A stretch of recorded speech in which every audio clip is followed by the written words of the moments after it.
اور بھی مثال کے طور پر جب میں نے کہا کہ آدھے سے زیادہ قرآن میری تاریخ ہے، قرآن میں میرا ایک جگہ پر نہیں سینکڑوں مقامات پر میرا ذکر ہے. آپ لوگ تو یہ کہہ رہے ہو نا، یعنی کہ ایک پر بھی نہیں، ایک چھوڑو سینکڑوں مقامات پر. اس کو پڑھو، اس کو ختم نبوت ہو، جو ختم نبوت کے نام پر آپ نے جو کچھ گڑ رکھا ہے اس کے حقائق کیا ہیں، وہ دجل اس میں چاک کر دیا گیا، ایک پہلو سے نہیں درجنوں پہلوں سے، اور دنیا کی کوئی طاقت رد نہیں کر سکتی. اور جن روایات کا تم لوگ سہارا لے رہے ہو، جن روایات کا سہارا لے کر تم لوگوں نے یہ اکادن ریات اخذ کیے ہوئے ہیں، گڑے ہوئے ہیں، ان کو بھی اس کے اندر وہ روایات بھی موجود ہیں، ان کی حقیقت بھی چاک کی گئی ہے. بالکل واضح کیا گیا ہے کہ ان روایات کی بنیاد پر جو تم لوگوں نے دجل جو ہے وہ پھیلایا ہوا تھا، اس کی وہ بھی چاک کر کے رکھ دیا گیا.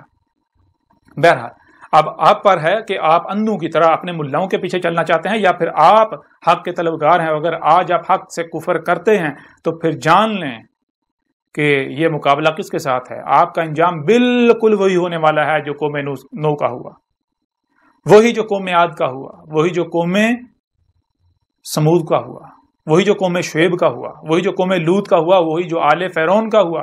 اگر کوئی میرے ساتھ دشمنی کرتا ہے، اگر کوئی میرے ساتھ دشمنی کرتا ہے اور جو میری دعوت کو دل سے تسلیم کر رہے ہیں ان کے ساتھ دشمنی کرتا ہے، تو وہ جان لے وہ نہیں بچے گا، نہ دنیا میں بچے گا نہ آخرت میں بچے گا. آخرت میں جب اس کے سامنے اس کا حساب لینے والا آئے گا تو پھر اس کی آنکھیں پھٹی کی پھٹی رہ جائیں گی. اس کے سامنے کون آتا ہے سب سمجھ آ جائے گی. میرے خلاف پراپوگنڈا کرنے والوں، میرے خلاف محاذ کھولنے والوں، ہوش کے ناہن لو. میں کوئی بکواس نہیں کر رہا، میں کوئی ہوا میں باتیں نہیں کر رہا، میں کوئی ہوا میں باتیں نہیں کر رہا، میں دلائل کے ساتھ ایک ایک بات کر رہا ہوں. اگر ہمت ہے، اگر حق پر ہو تو دلائل کے ساتھ بات کرو. اگر تم کہتے ہو کہ ہم اللہ کو مانتے ہیں، اللہ کی مانتے ہیں، تو پھر اسی قرآن میں اللہ نے کیا کہا؟ اللہ کہہ رہا ہے کہ جہاں سے بھی کوئی آواز بلند ہوتی ہے، حق ہو باطل ہو جو بھی ہو، جہاں سے بھی کوئی آواز بلند ہو اس کو سنو.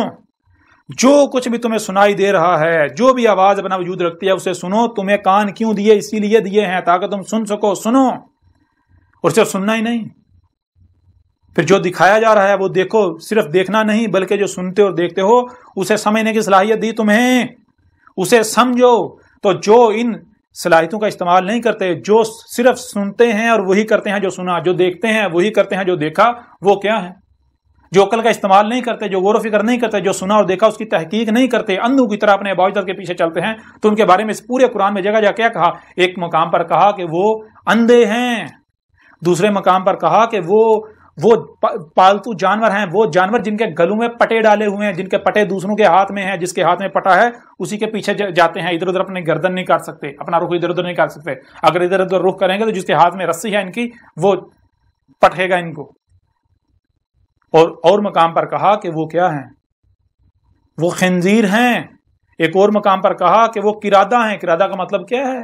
قرادہ کا مطلب ہے کرا اور رد، گول والی تے اس کا اظہار کریے، جو کرا کیا اس کو رد کر دینا. کرا کہتے ہیں جو بھی آپ نے سنا دیکھا، جو بھی آپ نے سنا جو دیکھا، جو یعنی کہ جو پڑھا کیسے جاتا ہے؟ تو یہ جو بھی آپ کے سامنے آیا تو اس کو رد کر دینا، اسی کو پھیر دینا، وہی کر دینا بغیر سمجھے. یہ خصلت کس میں پائی جاتی ہے؟ یہ خصلت بندر میں پائی جاتی ہے. بندر جو دیکھتا ہے وہی ریپیٹ کرتا ہے، وہ سمجھتا نہیں ہے. وہ عقل کے اندر تمہیں کیا صرف سننے اور دیکھنے کی صلاحیت دی گئی یا پھر سمجھنے کی صلاحیت دی گئی جو سنتے اور دیکھتے ہو؟ تو اگر تم جو سنتے اور دیکھتے ہو بغیر سمجھے اس کے اوپر عمل کرتے ہو، بغیر سمجھے اس کے پیچھے چلتے ہو، تو تم پھر کیا قرادہ نہیں ہو؟ جو سنا جو دیکھا بغیر سمجھے اسی کو پھیر رہے ہو، وہی کر رہے ہو. پھر اور مقام پر کیا کہا گیا کہ یہ الاموات ہیں، یہ تو زندہ ہی نہیں ہے. ان کا زندہ یعنی کہ زندہ ہونا نہ ہونا ایک برابر ہے. یہ الاموات ہیں. یہ ایسے ہی جیسے ایک شے ہے تو صحیح، لیکن اس کے وجود کا کوئی فائدہ نہیں ہے، کوئی مقصد نہیں، بے مقصد بیکار ہے. اس کا نہ ہونا ہی یعنی کوئی ایسے جیسے ہے ہی نہیں، اس کا ہونا نہ ہونا ایک برابر ہے. پھر ایک اور مقام پر کہا کہ یہ القبور میں ہے، قبروں میں ہے. یہ میٹیریل باڈی جیسے اس سے پہلے چوپایوں کی صورت میں یا اور مخلوقات کی صورت میں ابھی بھی وہی یہ مادہ جو ہے یہ 4 پاؤں کی صورت میں حالت قبر میں ابھی بھی ہے، قبور میں ہے. اور ایسوں کو تم سنا نہیں سکتے، دکھا نہیں سکتے. کیوں؟ کیونکہ ان کے یہ اندھے ہو چکے ہیں. اور اندھے یہ آنکھیں اندھی نہیں ہوتی. آنکھیں تمہیں ظاہر دکھاتی ہیں، کان تمہیں ظاہر سناتے ہیں. اور جو مکمل جو ہوتا ہے، مکمل صرف وہ نہیں جو ظاہر ہے، مکمل تو جو باطن ہے، جب تک وہ سامنے نہیں آئے گا تب تو مکمل نہیں ہوگا۔ کوئی بھی شے آپ اپنے سامنے رکھ لو، کوئی بھی، تم اپنی ذات کو لے لو، کیا تم وہ ہو جو سامنے نظر آ رہے ہو، یا پھر باطن کو ملایا جائے گا تب تم مکمل ہوگا؟ کوئی بھی شے لے لو، کسی شے کو سامنے رکھ لو، اس کا مکمل وجود کب سامنے آئے گا؟ جب ظاہر و باطن دونوں کو سامنے رکھا جائے گا۔ تو ظاہر تو دکھاتی ہیں یہ آنکھیں، سر کی آنکھیں، باطن کیسا دیکھتی ہو تم؟ تو باطن دیکھ نہیں رہے، باطن دکھاتی ہیں باطن آنکھیں، جو آنکھیں اندر چھپا کر رکھی ہیں، کون سی؟ تمہارے سینوں میں دل، جن کے دل زندہ ہیں۔ یہ آنکھوں سے اندھا ہونا اندھا نہیں ہوتا، دل ہیں سینوں میں جو اندھے ہو جاتے ہیں۔ بہرحال اب آپ کے اوپر ہے کہ آپ اندھوں کی طرح مجھے گالیاں دیتے ہیں۔ اب وہی کرتے ہیں جو قوم نوح نے کیا تھا، قوم عاد نے کیا تھا، قوم ثمود نے کیا تھا، جو قوم شعیب نے کیا تھا، جو قوم لوط نے کیا تھا، جو آل فرعون نے کیا تھا۔ تو پھر انجام آپ کا ان سے مختلف نہیں ہونے والا۔ بار بار کہہ رہا ہوں، جان لیں عذاب آپ کے سر کے اوپر کھڑا ہوا ہے۔ جو کہتے ہیں کہ اس کا قرآن میں ذکر نہیں ہے، آدھے سے زیادہ قرآن میری تاریخ ہے، یہ اس کے اندر کھول کھول کے رکھ دیا، دنیا کی کوئی طاقت اس کا رد نہیں کر سکتے۔